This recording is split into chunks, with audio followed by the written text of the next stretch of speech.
After Pokemon came out in 1996 and became a big hit, there was a boom of Japanese monster collecting games, all hoping to be the next big thing. At best, you had something like Digimon. At worst, you had, well, this. Eternalize is a weird little game that came out in Japan in December of 1999. It was published by Sunsoft in collaboration with a person or company called Tam Tam.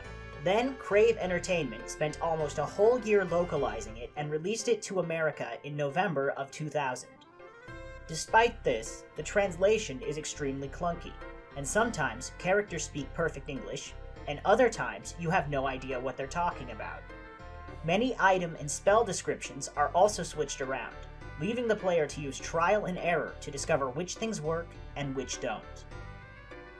It seems like they spent a lot of the localization process trying to appeal to American audiences by changing the box art and the title screen, and taking the Japanese lyrics out of the intro song.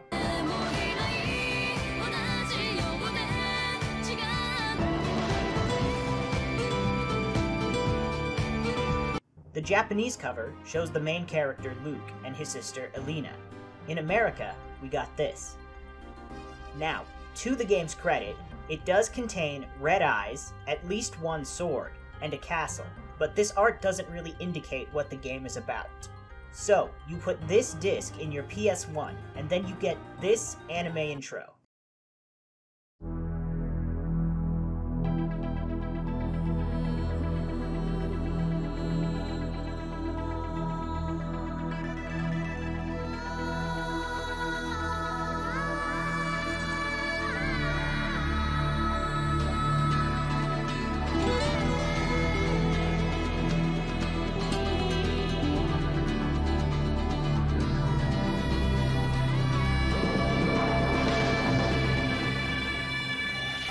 I was like 8 when I played this, and I thought it was the coolest thing I'd ever seen in my life up until then.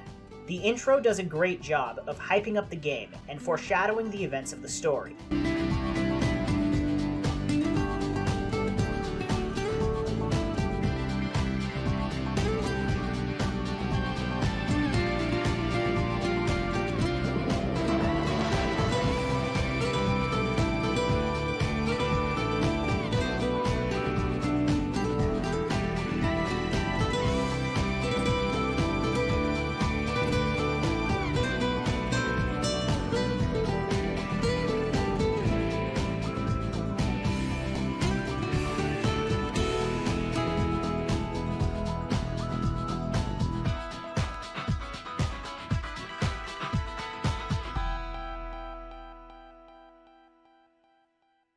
Speaking of the story, it begins with a prologue that you get if you wait on the title screen long enough. It says that the War of the Goddess was waged between humanity and a black-hearted deity, Luna, the goddess of destruction. Most of the world was destroyed, but 6 heroes rose up. Some of them were superhuman. These were red-eyed people, called Eternal Eyes. They had the power to use special jewels to create living dolls called magical puppets, or Mappets for short. Though not all Eternal Eyes have the ability to do this. The ones that can are called magical puppet masters. After the war ended, the Eternal Eyes disappeared for reasons not known to history, and many people forgot about them. So we open on an island called Vili, where a squad of evildoers are beating up a lone swordsman. His name is Balzar. He's one of the 6 heroes from the War of the Goddess. It's his job to protect the Ring of Domination, which can be used to harness the goddess's power. The guy with the long hair is named Lord Vorlis, and he's in charge. Balzar asks Vorlis why he can't abandon his desire for power. Vorlis responds, "Kill you," and Balzar is dead. Man, was he bad at his job. Vorlis' right-hand woman, Lolita, who is named after the fashion trend and looks like an evil version of Sailor Moon, asks if they can resurrect the goddess now. Vorlis says, not yet. We cut to the King of Gross. Yes, that's the name of a country. He's also one of the 6 heroes from the war, and he somehow knows that Balzar has been killed, despite the fact that it just happened on a different continent. So he sends his navy to go get Vorlis, who uses the Ring of Domination to remotely explode all of the ships. He boldly declares that no one can stop him, so of course, we cut to the people who will stop him. This is Luke, Elena, Nicole, and Mouse. They're exploring this cave, looking for a rare mushroom that can be used to make a health potion. Elena has one line about being a chemist, and there's a shop sign on their house, but you never see them selling anything, and they don't mention it ever again. They find a treasure chest that they're all suspicious of, except for Elena, who ditzily opens it. They scold her for not being careful, but it's unclear why. The chest wasn't trapped, and there aren't any mimics in this setting. Also, she is older than all of them and practically raised Luke, despite being a kid herself. Yet they characterize her as very immature. I guess it's just a trope that hasn't aged well. They all ignore that the chest is loaded with treasure, and only focus on this one large round jewel. They take it home with them, and later, while Mouse is examining it, it somehow causes an explosion, making a perfectly door-shaped hole in the wall, leading to a secret basement. They find a bunch of dolls and a faded map of their country with a red X over the port town of Goondocks, a direct reference to the Goonies from the localization team. Here, the game finally puts you in control. It's fun to explore the town and talk to people, but there's also a fast travel menu that can teleport you into any building you want to get to. You get more world building and flavor text from talking to the NPCs, but it isn't really necessary. We head to Goondocks. You might expect Luke's friends to fight alongside him in combat, right? Nicole especially, since he has a real sword with him at all times, but they barely ever do anything.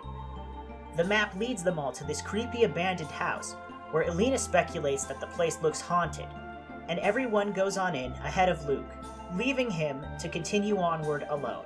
This leads to the game's first combat level, and I have to say, I really love the map and menu theme music.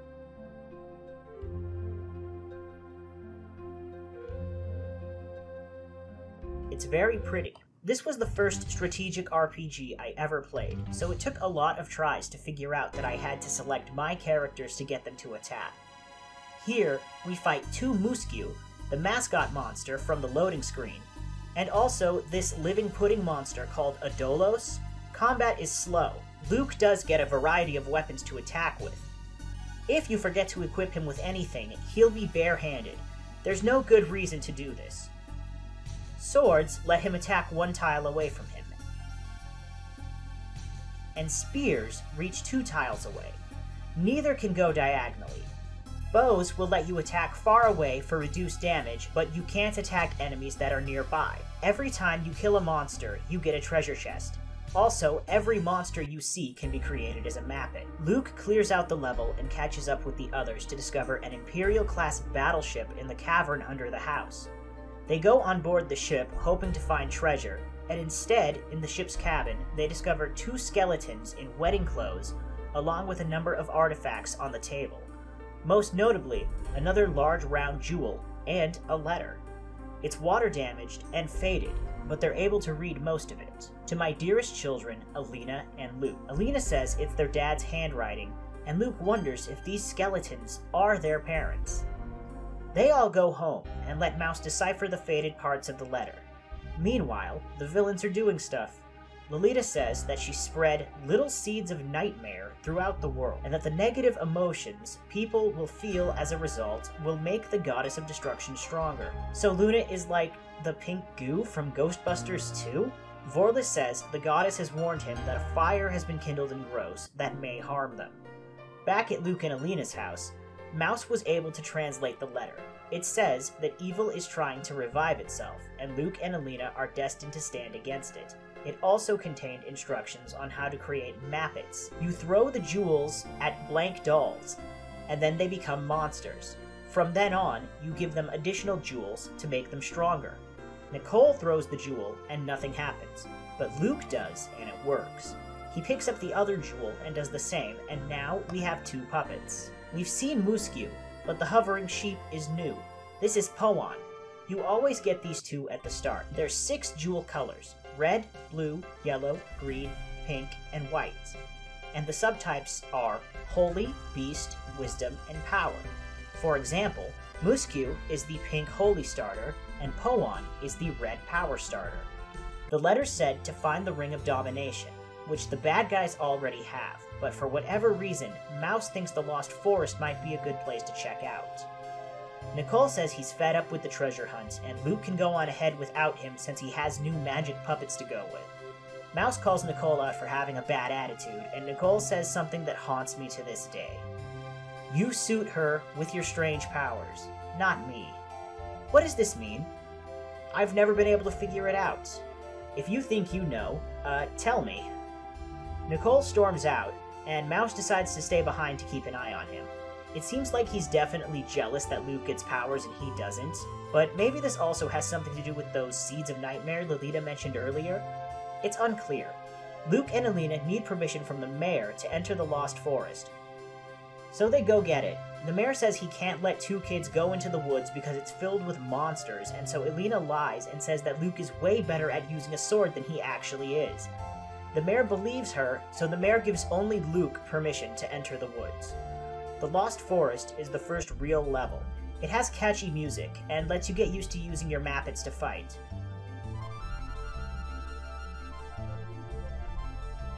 You can also find additional jewels and treasure chests that enemies leave behind. Once your Muppets hit level 3, they can potentially be turned into 2 different things.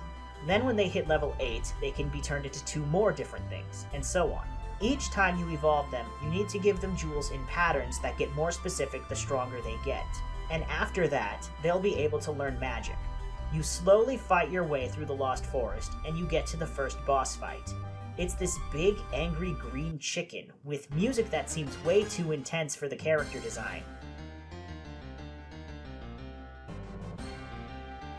He also speaks. He says he was given a soul in order to convey a message, but first we need to prove ourselves by defeating him. The hardest part of the fight is just how many turns it takes you to get up these steps. The pumpkin guys aren't anything to worry about, they die pretty quickly.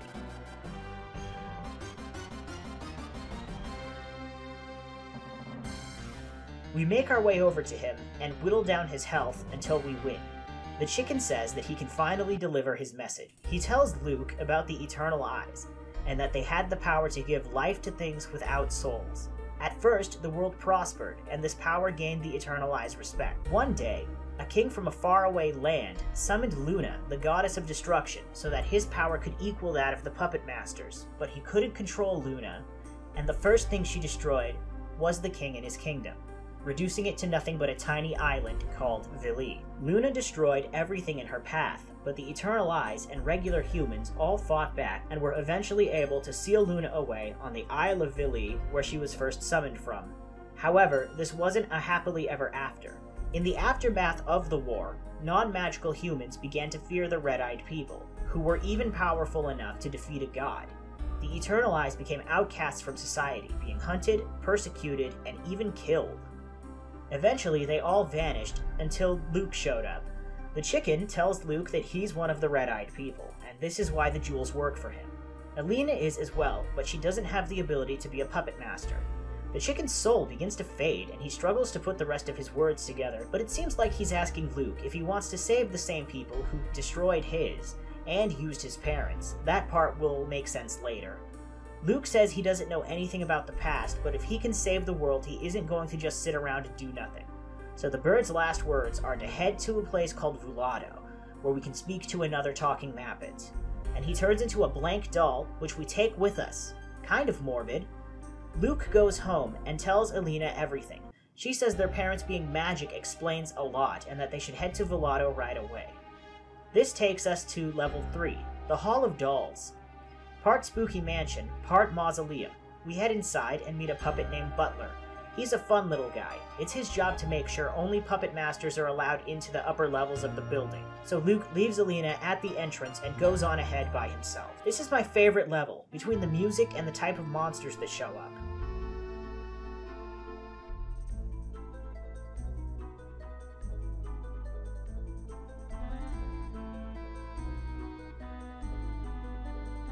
I love haunted houses. The only issue with this level is that sometimes pieces of the scenery in the foreground make it hard to see the entire map.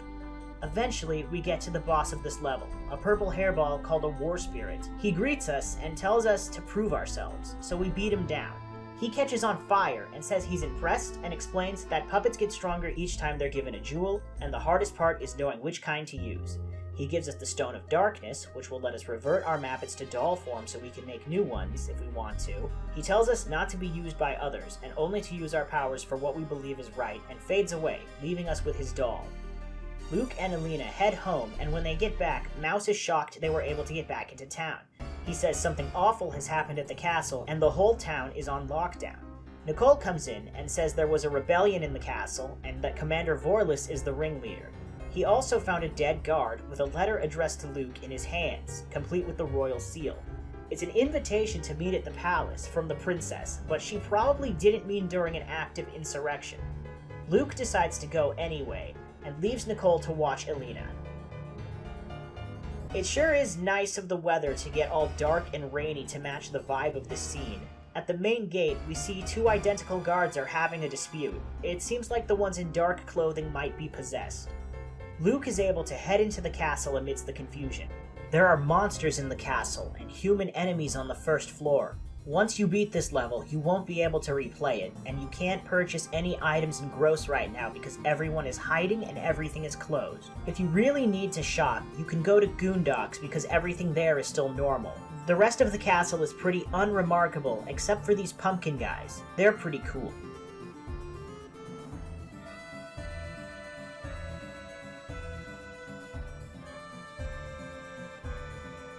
There isn't even a boss fight. After fighting through enough floors, you get to the throne. Vorlis confronts the king, who calls him out and tells him that he'll never be able to control the goddess of destruction. Vorlis strikes him down. He falls over and his body disappears, but his clothes stay behind, like in the Santa Claus. Luke comes in just in time to see this, and Vorlis knows who he is. But he doesn't see Luke as a threat because he's a child. He's going to kill him anyway, though. Instead of dodging or blocking or having his Mappets protect him, Luke just stands there and shouts, "Ow," while Vorlis goes in for the kill. Alina runs out and takes the hit, killing her. Vorlis is annoyed that he didn't hit his intended target, only for Ceres, his magician, to run in and warn him that the portal they came through is closing. They were here to kill the king and steal the regalia of knowledge, and they've done both of those things. So they go, and they leave Luke alive for now. He's left alone to mourn his sister, and a girl dressed in white approaches him. This is Princess Fana, the one who called Luke here to begin with. She says that her father suspected that Vorlis would try to resurrect Luna, and so he searched for any living eternal eyes so that they could reseal her if they had to. Luke says he doesn't have the power they're looking for, and anyway, his main concern is his sister, who he cares about more than the world. So the princess makes a deal with Luke to revive his sister in exchange for him helping to fight the goddess, and he agrees. Fana says to hurry to the Lost Forest because the fairy Niaz lives there and she knows how to save Alina. She also gives Luke a blank doll to take with him. Back at his house, Mouse and Nicole are blaming themselves for what happened to Alina because they were late getting ready and she left ahead without them. They want to do anything they can to help, though they won't be able to get a permit to enter the forest. Nicole also apologizes for getting jealous and lashing out earlier. Character development. The Lost Forest is now covered in mist, and Luke will have to travel even further through it than he did before. The music is a bit different, and all the monsters are stronger.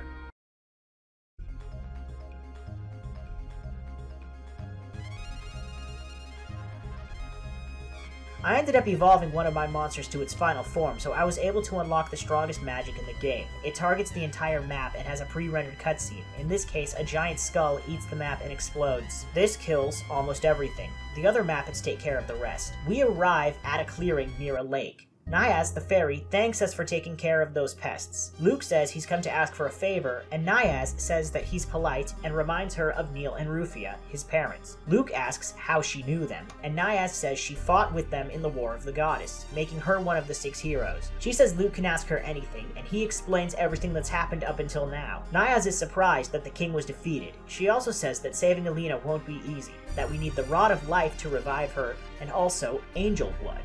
The Rod of Life can be found in the Land of Light, an Arctic wasteland to the north. That's where we're heading next. Meanwhile, we catch up to Ceres and Lolita. Apparently they're trying to summon an army of the dead with the invisible regalia of knowledge they stole. While they're talking, the ground starts shaking. This is just from Vorlis taking footsteps. Lolita is like, "Dude, what the hell is going on?" And he literally says, "I don't care." Like, yeah, I make earthquakes now, deal with it. He takes Lolita back to Vili Island and leaves Ceres alone in Vulado to continue doing necromancy. We catch back up to Luke and his friends, now hiking up a snowy mountain, and eventually they find a cave entrance to some of the most pristine ruins I've ever seen. There are monsters from this point onward though, so Luke leaves his friends at the entrance and continues ahead alone. The Land of Light is another interesting level.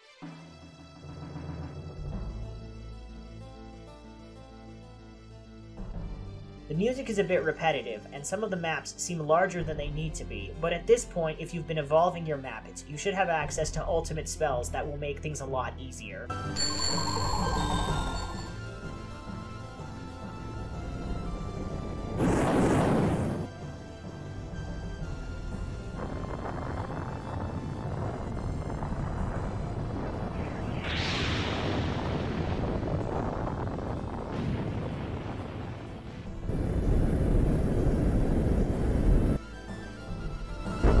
We come to the end, again with no boss fight, and obtain the Rod of Life. We take it back to the princess, and now we just need angel blood. Fana says that daughters of the royal family undergo a ritual to become angels, but she needs the Regalia of Knowledge to complete the ritual, which Vorlis stole. Ceres currently has it at Vulado, so we're going back to the Hall of Dolls to stop her from raising those dead soldiers. Mouse says that Ceres is a mage knight, and we need to be careful of him? Is Ceres a man, or is this a mistranslation? I'm not actually sure anymore. The Hall of Dolls is looking even spookier than usual, as a giant blood-red moon hangs in the sky. We find Butler, the dummy who was guarding the door before. He's been ripped to pieces by Ceres. He's still alive, though. He says that Ceres is on the top floor, and we go to stop her. Just like with the Lost Forest, the level looks different, is longer, has different music, and tougher enemies.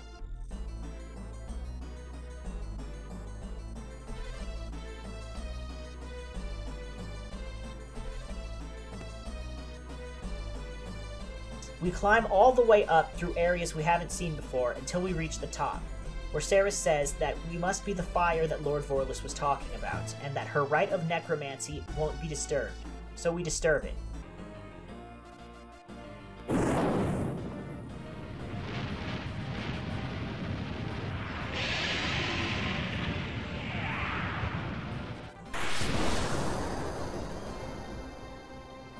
Ceres collapses, says she wasn't expecting us to be this powerful, and then she teleports away, leaving the Regalia of Knowledge for us to grab, even though we still can't see it. What do you think the Regalia of Knowledge is? Type an answer in the comments below. We go back to Princess Fana, and she becomes an angel and also resurrects Alina, declaring that she is now fine. They probably should have moved her to a bed instead of leaving her to lay on the floor, but I'm not a doctor. The princess says that she must be the first person in history to perform the angel ritual and a resurrection at the same time. The siblings hug, cry, and go home. Nicole and Mouse come over. Alina thanks them for everything they did. Yeah, remember how they stood around in the snow while I did all the fighting? Indispensable, these two. They give Luke the King's Sword, which technically makes Luke a Blade Earl. He doesn't feel like he's worthy of it, though. It's weird how the princess just gave the sword to Mouse and had him give it to Luke. You'd think that kind of thing would be passed down in a ceremony, but maybe the princess doesn't want word to get out that all of the kingdom's hopes rest upon a child? Mouse says we need it to kill the goddess of destruction, but that isn't true. We can use any weapon. We go back to see her the next day, and she asks if we've heard of a woman named Shile, possibly the last living Eternal Eyes besides us. Ever since the war ended, she's been living in her tower like a recluse, playing tricks on people, with only her Mappets for company. They decide to go visit. Meanwhile, Ceres goes back to Vorlis on Vili Island, who asks how she has the face to return to him after losing the regalia to a child. But she says it's okay because she memorized all the knowledge and knows how to unseal the goddess. They just need a human sacrifice to act as a vessel, and Lolita leaves, saying that she has the perfect target in mind. Back at Luke's house, Alina resolves to travel alongside Luke from this point onwards, because she's as much of a part of this as he is. Alina actually is playable in New Game Plus. She attacks by smacking the crap out of your enemies, but she's only available in New Game Plus. I feel like it would have been way better if they had made her part of your party from this point onwards. So they go to Shile's tower together, and Alina stays at the entrance while Luke goes on ahead. Fortunately, everyone should have ultimate spells by now.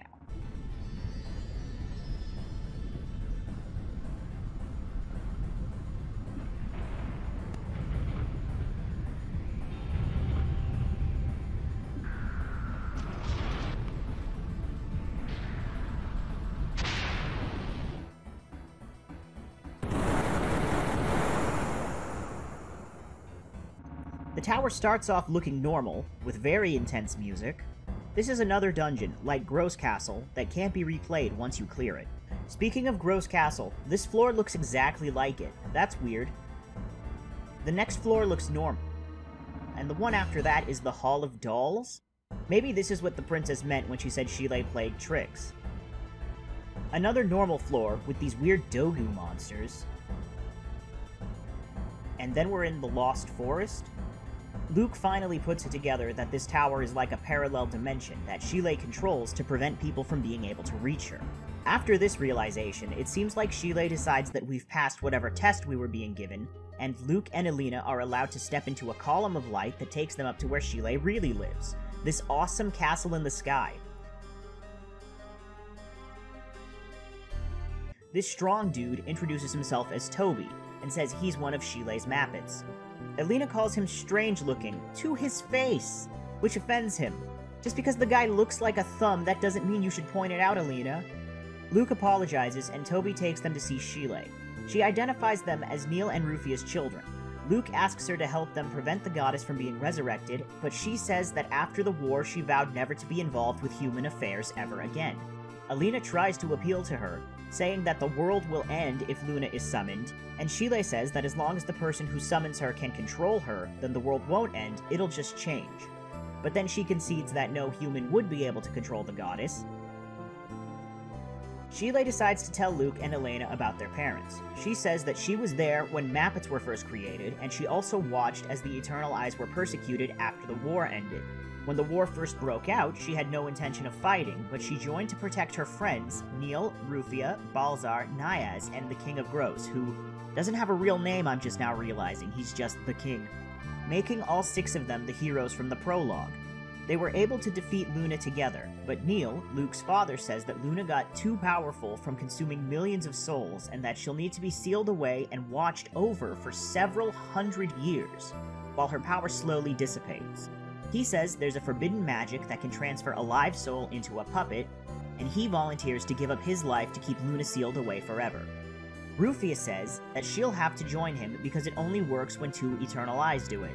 I wonder if this also explains the 2 talking Mappets from earlier, like they were 2 previous people who also became dolls to pass down the history? Shile rightly asks if they're out of their minds. She says if they become puppets, life won't be life and they won't go to heaven? I wonder if this was changed for English-speaking audiences. She says their souls will eventually fade into nothing, which is existentially horrifying. The king says that he can't let them do this, but Neil says that the king has a duty to protect the kingdom. Shile is responsible for taking care of the magical puppets, so she can't be left here to guard the seal, and Niaz can't abandon the forest because she's a fairy, so they're the only ones eligible to be sacrificed. There's also some funny translation stuff here, because it says Niaz can't leave the forest, but like, she's standing right there. Balzar doesn't get mentioned as being eligible, so I think him and the king are the only normal humans in the group. Rufia says her only concern is the 2 children that they would be leaving behind, and she asks Niaz to take care of them. That's kinda weird because as far as we know, Niaz didn't do that. It seems like Luke was meeting her for the first time back there, and everybody talks about how Alina brought up Luke on her own without their parents being around. Shile reluctantly performs the ritual on her friends. After this, Balzar became the protector of the Ring of Domination, and also gained the title of the Soul Reaper. He decided to stay on Vili Island, protecting the seal alongside Neil and Rufia. Shile says this is all the history that we need to know, and Luke tries to let her know that Balzar and the king are no longer alive, but Shile interrupts him and says that she doesn't want to know because her time has ceased from that time. She decides to give Alina part of her memory, and says that we can decide the rest for ourselves. She then sends us home. While all of this is happening, Lolita just waltzed into the castle and stole the princess. That's gonna leave a mark. Lolita tells the guards to tell Luke to come to Vili if he wants the girl back, and she also teleports away. Can everyone in Vorlis' squad teleport? Chapter 9, Dark Cloud. Aw man, I wish. Alina says that Shile really got on her nerves, and that's saying something because now she has part of her memories for context. Luke can't believe that their parents are alive. I mean, sort of, it depends on how you define alive. Luke says that they have to kill Vorlis even more now, and then maybe they'll be able to see their parents. Nicole and Mouse show up to give us the news about the princess. Alina suspects that the villains are trying to use Fana as a vessel for the goddess, thanks to her new memories. They run to Goondocks to get a ship to take them to Vili, but Vorlis destroyed every ship in the harbor in the time that it took us to get here. But there's still the ship under the mansion. They hurry over there, and Alina confirms that the skeletons are their parents. Niaz brought them here after their souls were transferred, and then I guess she doesn't know how human funeral customs work because she decided to dress them up in wedding clothes and set them up like One-Eyed Willy from the Goonies. They take the ship to Vili Island, the last level, and we find the princess just laying on the ground. Apparently the ritual failed because being an angel makes her no longer human. I don't know if it makes her immune to concussions though, she might want to see a medic after this. Nicole says he'll keep everyone safe, and Luke, say it with me one last time, leaves everyone at the entrance and continues on ahead alone. We're in the final stretch. It's a formidable last dungeon with some pretty cool floor designs.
We make it all the way to the 9th floor, where we fight Lolita and these two guys. Their names are Jairus and Garland, but you'd be forgiven for not knowing that because this is the first time they do anything in the game.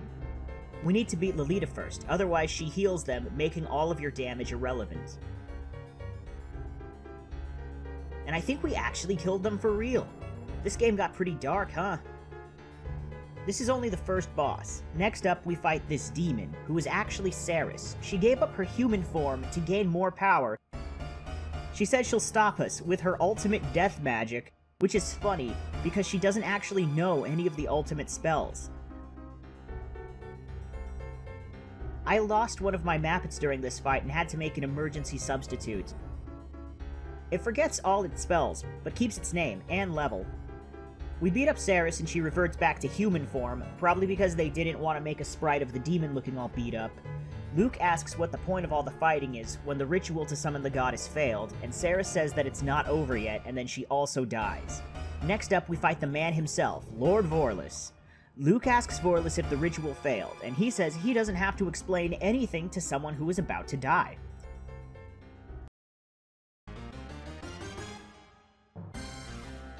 We eventually beat him. He says that Luna needs more time, and he runs up to the top floor. Vorlis reaches the top floor when a voice cries out, "Wait, you, with the evil power, do you think I'm going to greet you?" Neil and Rufia appear in doll form before becoming apparitions of their former selves. Vorlis knows them by name, which raises even more questions. I want a prequel. He says they'll never be able to beat him, and they say they don't have to, they just need to keep him busy while Luke catches up. And Luke does, where he strikes Vorlis down. As he dies, Vorlis finally explains why he's doing all this. He says that he became a knight so that his name could become a part of history, and if he could become a Blade Earl, then he would be known as the greatest knight of all time, securing his legacy forever. But the king said that Vorlis couldn't become a Blade Earl because he had evil in his heart. So, the sword Luke fatally wounded him with is the thing that triggered this whole evil plan in the first place. Also, this man started a doomsday cult because he was passed up for a promotion, and other people decided to sign up. It turns out, though, that Vorlis made himself the vessel for the goddess. Now that he's been killed, she can descend. His last words are about how his name will be remembered forever. I don't know who he expects to remember it if everything gets destroyed. We cut back to the ground floor, where Alina runs after Luke, seeing the light of Luna descending onto the world. Then we get a text box mistake as Nicole says this, and then Luke says the exact same thing immediately after. Also, we finally see the Goddess of Destruction in person. Her sprite is kind of small. She just makes a lot of crazy noises, and says the word kill a lot. I wonder if she was ever actually talking to Vorlis, or if he was just crazy and hearing it. This is a pretty solid final boss battle, though. The music is intense, and the story has been hyping up the goddess this whole game. The monsters that she has fighting alongside her have very high attacks and very high healing spells, respectively.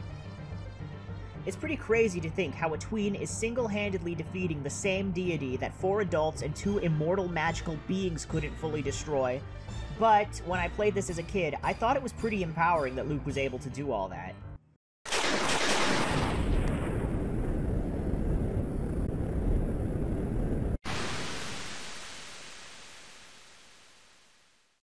The goddess is destroyed, and Alina makes it to the top of the tower just in time to meet her parents. Neil says that Sheila must have used her powers to somehow let them temporarily be human. It's not really explained, but it won't last. Luke asks what made Vorlis want to summon the goddess if he knew it would destroy him, and Neil says it's because he let jealousy and hatred control his thoughts. Rufia says that any person is capable of letting their bad thoughts win, and Alina says the funniest line so far. Mommy, how do you defeat bad thoughts? I don't understand why the writing infantilizes Alina so much. Neil says that to defeat bad thoughts, you need friends who will call you out when you have them, and the courage to confront your flaws. Anyone who can do that is a hero, and Rufia adds that it's not how you lived, but how you continue to live your life.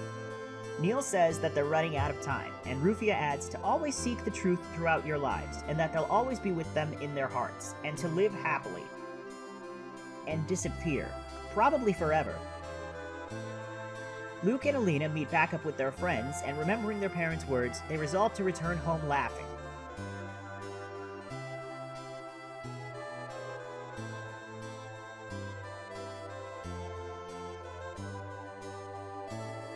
And that's the end. Honestly, even though it has a lot of flaws, I still enjoy this game a lot, but I can acknowledge that it has a ton of issues. You may have noticed that I didn't really go in depth on the combat. That's because, unfortunately, the combat is the least remarkable part of this game. All the enemies have the exact same AI, which may as well stand for Artificial Idiot, because they'll mostly target Luke and retreat when their health becomes low. So a low health enemy with the ability to kill one of your characters will just turn around and walk into a corner and then stand in that position until you kill it. There's never any strategy necessary in this strategic RPG. All your dolls learn the exact same spells, and there's no elemental damage to exploit. The lack of any real challenge, combined with the slow pace of battle, just makes the fights feel like a chore. The main appeal of the gameplay is just seeing what kind of cool, weird puppets you can make. I think ironically, the main thing holding it back is being a video game. If this had been an anime or a manga and they really had time to clean up the translation, I think it would have been much better received. The monster designs are neat, and the character designs, done by Kohime Ose, really stand out. That being said, it's a hard game to recommend to anyone who doesn't have the patience for its slower parts, especially when compared to other tactical RPGs with cleaner scripts and smoother combats. If it seems like something you may like, I definitely recommend checking it out though. There are a lot of hard copies that only cost about $10 on the internet right now, so it's pretty easy to get a hold of. And remember, you suit her with your strange powers, not me. Goodbye.